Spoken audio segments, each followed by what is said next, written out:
welcome back to my channel. So in today's video, I'm going to be sharing my entire budgeting process. So if you are completely new to budgeting, but you have specific savings goals that you want to hit this year and you just kind of want to know how a budget can help you do that, this is the video to watch. Or if you're maybe someone who has made a budget in the past, but maybe you struggled to stick to it properly, or it hasn't actually helped you to save as much money as you want, then I'm hoping that this video will also be for you, because I'm going to be sharing my top tips when it comes to me doing my own budget. And this has helped me to not only pay off over 16k in debt, but it also helped me to save over 10k in less than a year. So I am really excited to share my budgeting process. Let's have a sit down and talk through what I usually do every single month. Okay, so if you are a long-standing subscriber, you would know that typically when I do my budget update videos, I tend to do it at my desk so that you can see the big screen. But I thought, why not make a change? We're in a new year. Let's make a change, and we're going to use my husband's laptop to share my budget, and I'm going to share my screen and show you guys how I actually do my budget. So shout out to my amazing husband Yinka. But anyway, so before I actually go through our budgeting process, I think it's really important for you to first of all understand what you're actually going to be using this budget for, because I think if you don't have the right mindset when it comes to having a budget, there's probably no point in doing a budget at all, to be honest. So specifically, the reason why I have a budget and the reason why I like to use my budget is because I have specific goals that I'm working towards, and I want my budget to help me get there. I want my budget to help me understand where my money is going, how much I can typically save so that I can reach those goals. So for you, if you are someone who is completely new, or maybe you've had a budget in the past, but you've kind of just had a budget just to like have a budget, I would really be asking myself, okay, what is this budget going to help me achieve? Think about, you know, the goals that you might have for this year, and then you'll be asking yourself, how is the budget going to actually help me achieve this? And so for us, for example, we have a specific savings goal that we're going to be working towards this year, and so we are using the budget to help us achieve that. Okay, so hopefully you're clear on your goals, you're clear on maybe how much you typically may want to save or invest this year, or maybe how much you want to be overpaying on your debt if you have any. The next thing that I will typically do in my budgeting process is I will look at last month's budget and see how we ended up spending our money. So this is really important, because I think sometimes we underestimate the power of both tracking your expenses and the power of actually setting up your budget. And it's really important to understand that these are two different things. So when people are talking about tracking your expenses, what they essentially mean is that they will have a look and see, okay, this is how much I spent on groceries, this is how much I spent on eating out, this is how much I spent on transport, etc., which is great. However, that is not actually setting up your budget. That is tracking your expenses, which I definitely think is good. But I found that when people sometimes think that they're doing a budget, actually what they're doing is they're tracking their expenses. But when we're talking about doing a budget, what we mean is we are actually telling our money where to go before the money has actually been spent. So we are deciding how we're going to allocate our money, how we're going to spend our money. And so I will typically, in the entire process, I will typically do both. I will track our expenses, I will have a look at how we spent our money, but I will also then set a budget. And I use both of them because when I track my expenses, I use that to help me think about how I then want to plan my finances going forwards, how I then want to actually do my budget going forwards. And so what I'm going to do in this video is I'm going to have a quick look and see how we ended up spending our money in the previous month. So in this case, it's going to be December. And so that is then going to help me actually plan out my budget for January. And if you're liking this video so far, then feel free to give me a thumbs up, as it really does help to support the channel, and I'm sure you know it's free.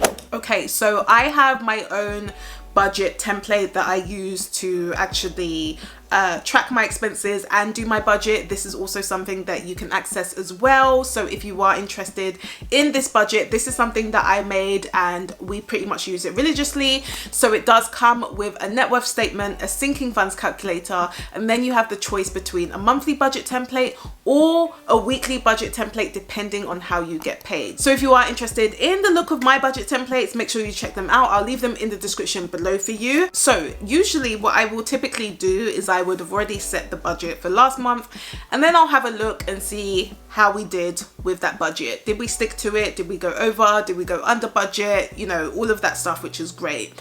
If you are someone who is completely new to budgeting, you haven't really done it before, what you can do to help you actually set your budget is you can have a look at your past bank statements. And this doesn't really have to take a long time, but all you want to be able to do is just understand roughly how much you spent on particular areas. So you might be looking at how much you spend on transport, eating out, groceries, toiletries, any other general spending, any miscellaneous, maybe, you know, date night if you've got a gym membership, as well as other things like essential bills such as your rent, your mortgage, your utility bills, and all of those direct debits that you may have. And you want to do that because it will then give you a better understanding to think about how much you might then want to spend in the next month.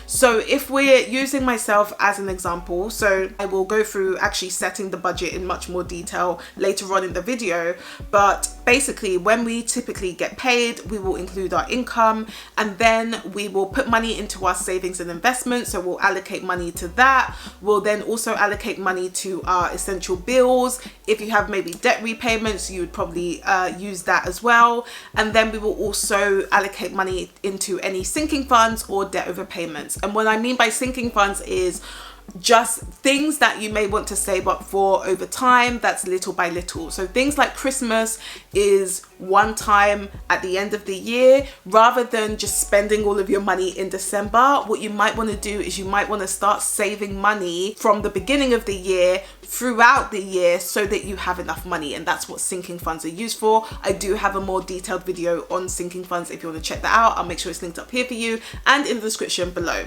So typically that's what we'll do, is we'll set aside the money, and then what we will also do is we will have a look at how we actually ended up spending our money. So in the month of December, we had specific categories in our general spending, so you know, transport, groceries, toiletries, and all of that stuff. And so what I will then typically do is I will see how we set the budget. So for example, with transport, we set a budget for 125, and so what I will then check is, did we actually spend that amount? Because that's then going to give us a good indication to see whether, you know, that's a good budget for next month or if, you know, things need to be changed. So I'm going to quickly go through this and see how we did it. And I typically do these in my budget update videos, which again, we will continue doing because you guys asked for it.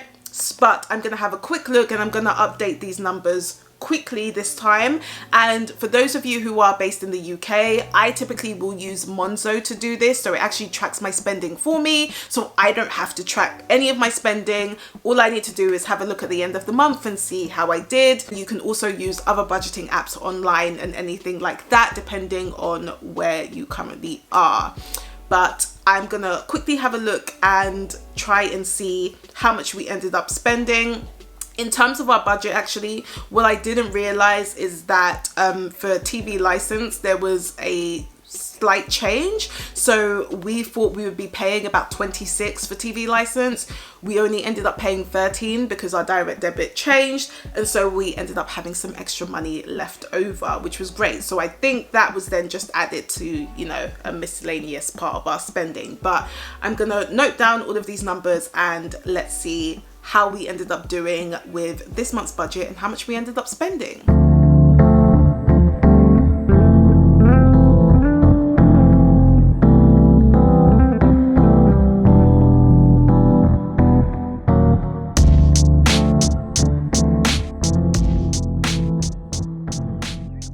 Okay, so I have just had a look and seen how much we ended up spending. So again, as I mentioned, This is taken from my Monzo app, so it has like a small budget. It tracks our spending for us, and so typically what I would do is I'll just have a look and see what our numbers said. So in this case, I'm going to quickly go through it. Again, I typically do this in more detail in an update video, but this is a special video. And so for transport, so we originally had a budget for 125, we ended up spending 122. For groceries, we had a budget for 200 and we went slightly over, so we spent about 211 for groceries. For toiletries, we had a budget for 40 and we ended up spending 43, so just slightly over again. And then for our general spending, so we allocate spending for us as individuals. I should have said this before, actually. We have a joint account, so I'm also married, in case you didn't know.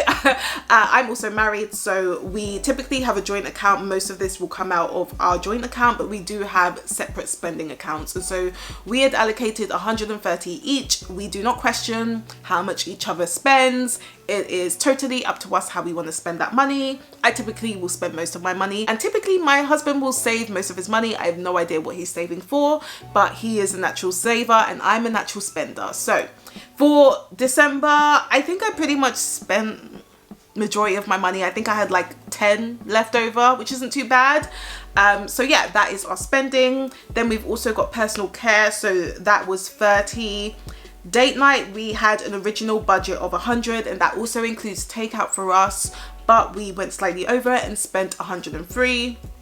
Our gym membership is just a direct debit, so that's $42.98 for the both of us. Disney Plus, we aren't paying for at the moment because we paid for a year subscription, so we don't need to pay for that at the moment. Miscellaneous, we had a budget for 40 and we went slightly under for that, so we spent 31 instead. And then for my husband's rugby games, he pays 45, so that was already in the budget and that was all good. And then we also had some loose change. So typically if we have any money left over whilst we're doing a budget, we'll just add it to a little pennies pot, and so hopefully that will grow over time. So in terms of our spending, we ended up having some money left over. I think that was also partly because we didn't end up paying as much for TV license, which was great. So we ended up being under budget by about $825. So what I've now done is for next month's budget in January, what we're going to be doing is carrying that money over, so it means that we have a bit more money to play with for January. So that is typically how I will track our spending. Again, because we have an app that tracks it for us, all I need to do is pretty much just update the numbers and then that's it, and then I know how we did. So for December, we actually didn't do too bad. We were under budget and we were basically in line. There were a couple of things that we were over on in terms of groceries and also not miscellaneous, in terms of groceries, and slightly over on date night. But all in all, I think December was quite a good budget. So I think in terms of January, what I've done is I've pretty much kept similar numbers, especially because in January we probably won't be going out very much. So yeah, that is December, and let's have a look at January and I will show you how I've then done the budget for January. Did you also know I have an Instagram account too? So if you want to learn more content and you just want to hear more from me, make sure you check out my Instagram and follow me at Veronia Spain. Okay, so again, what I typically do is I will do the budget before we actually get paid, so that by the time we get paid, we already know where our money is gonna be going. So now that we've got January, I've already allocated the numbers just to give us some time, because otherwise it'd be a bit difficult to film and do the numbers at the same time, but I have put the numbers in. And so what I will typically do is I will again include whether we've underspent or overspent. So I'll add that into our numbers so that we know how much in total we have to play with. So for the month of January, we have about $825 to use extra for this month. So I will include that And then I will also include our total income. So we have got my husband's salary in that for the month, and we've also got my salary in that for the month. If we do have any extra money, for example, from my business or from any other investments or savings that we might pull, we would also include that in this income. But for January, we've just included our salaries at the moment because, especially for my business, I typically keep that very separate and I invest a lot of that. So for now, we are leaving that, but in the future, we may be using some of my business money for that as well. So I have left the income private because obviously it's not just my income, it's also my husband's income. But that is pretty much what we will do once we set the budget. The first thing we will do is see if we underspent or overspent, and then we will also include our income as well. Now, what we will then do is we will allocate the rest of the money. So typically for me, I like to allocate it into 4 different areas. So I will allocate money into our savings and investments, our essential bills or any debt repayments, any sinking funds or any debt overpayments, and then our general spending. So this is spending that just really isn't that essential and is pretty much just, you know, very discretionary.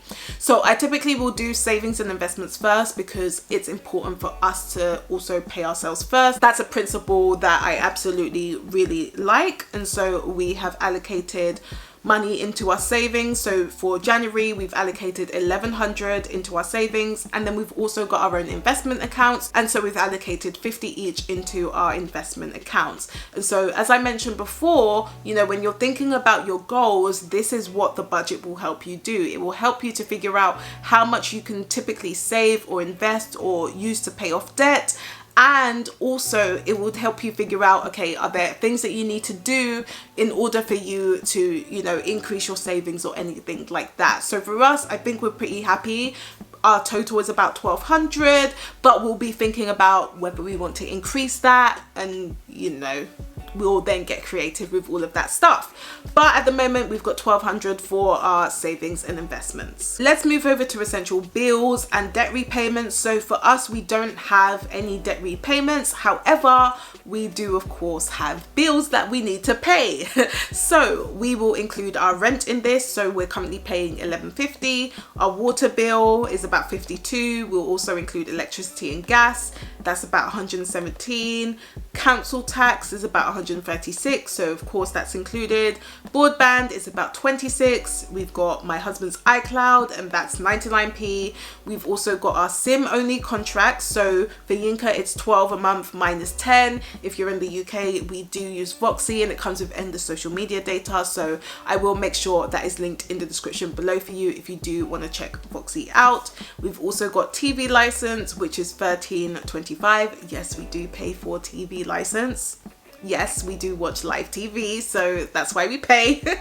And then we also have our tithes, charity and giving. And so we typically will include this in our essential bills, just mainly based on the principle that giving is really important to us. We see giving as essential, basically because we believe this is God's money, and so it's really important for us to be able to give back as well. So when it comes to our budget, another important thing is thinking about our essential bills, and so I have put all of those numbers down. These typically won't really change very much, so usually I'll just copy and paste it to the next month. But yeah, that is us and our essential bills done. Let's move over to our sinking funds and any debt overpayments. So if you are in debt and you're trying to pay that off, debt overpayments is probably something you'll be thinking about, so paying more than the minimum, or you might be thinking about creating sinking funds. And as I mentioned before, these are expenses that you may want to save up for over time. So for us, for example, we have a few sinking funds that we typically will save for.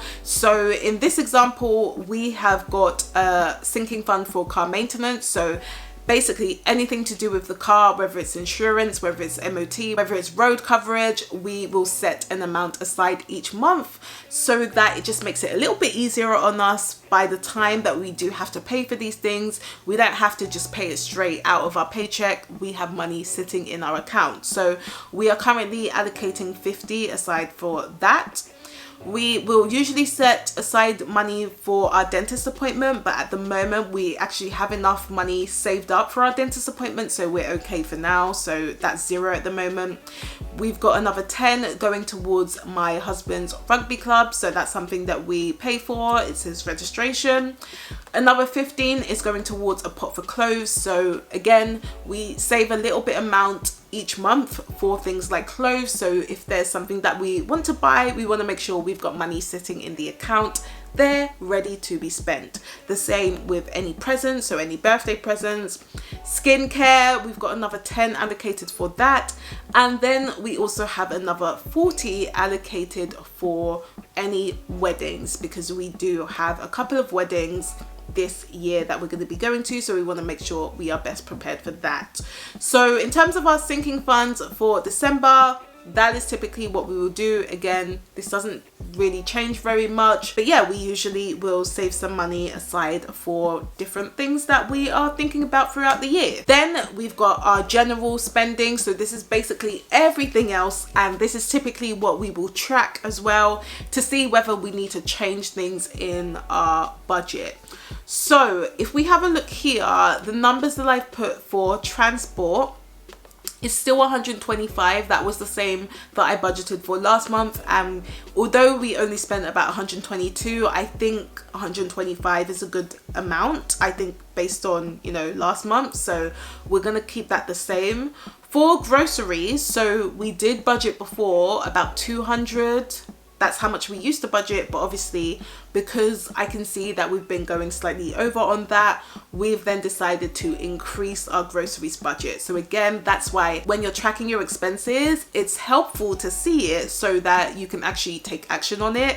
I don't really think there's a point in tracking your expenses if you're not gonna do anything about it, if that makes sense. So in this case, we've set a budget for 215 instead of 200, which we did last month, so hopefully that's going to be enough for this month.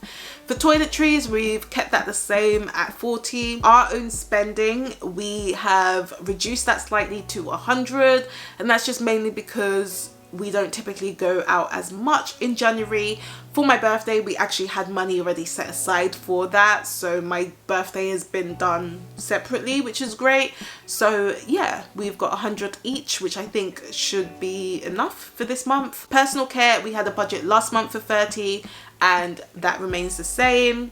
Date night, we have left that to 100, and last month we spent about 103, so I think that should be a decent amount. That should be all right.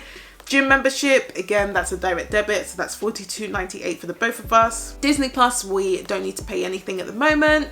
Miscellaneous, we spent 31 last month, but I think 40 again should be okay. And then my husband's rugby games, that is 30 set aside for this month. And after that, we had some loose change, so again we added this to our pennies pot, and so you can see we're hoping to spend around 824 for the month of January. But that is typically what I will then do for this budget, and then I will just make sure that this is also reflected in my Monzo account so that our Monzo can track our expenses for us. So when it actually comes to my budgeting process in terms of having a look at how we did last month and then also setting the budget for next month, it will typically take me about 10 minutes to do. It doesn't necessarily take a very long time, mainly because, again, a lot of those numbers pretty much are the same every single month, like when it comes to our essential bills and even some of our spending as well, and also our sinking funds. So the more you do it, the less time it does take to do your budget each month, and then you can just carry on with your day and also spend your money. Now, this is also something that I help all of my clients with. I will typically help them set up their budget, help them figure out what's working well and what isn't, so that they are able to stick to their budget really well and be able to save a lot more money. So if you are someone who maybe wants a bit more one-on-one support with that, definitely make sure you check out my one-on-one coaching, because what I've been able to do is actually help my clients create that budget to help them actually save at least 5,000 just from using that budget alone. So if you want to learn more about one-on-one coaching, make sure you do book a call with me to find out more. I'll leave the link up here for you and in the description below. And that is essentially how I've been able to save so much money and also pay off my debt. It's simply by using a budget to help me do that. So if you did like this video, then please do give me a thumbs up if you haven't already, and let me know in the comments, have you had a budget before, or is this something that's totally new to you? And if you did like this video, then also consider subscribing, because I do post every single week. So I will see you next week with another video. Bye.